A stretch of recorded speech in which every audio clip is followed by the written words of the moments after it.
वेळी पाकिस्तान सारखे, चीन सारखे, अमेरिका सारखे लोक आपल्या देशाला डोळे वटारण्याचा प्रयत्न करतात, त्यावेळी या देशातील वीर जवान सैनिक आपल्या प्राण हातावर घेऊन त्या शत्रूंचा सामना करतो. आपल्या सर्वांना माहिती आहे या देशाचे यशस्वी पंतप्रधान माननीय नरेंद्रभाई मोदी यांच्या कार्यकाळापासून भारत हा शांत बसणारा, सहन करणारा नाही, तर घरात घुसून मारणारा देश झाला आहे.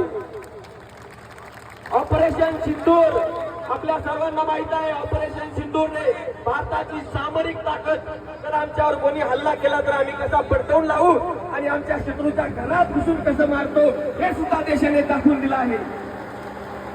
तरी सुद्धा काही लोक ऑपरेशन सिंदूर सारख्या घटनेचा उल्लेख तमाशा म्हणून करतात आणि अशा लोकांना उत्तर देण्यासाठी आपल्यासारख्या देशभक्त नागरिकांची, देशभक्त विद्यार्थ्यांची या देशाला गरज आहे.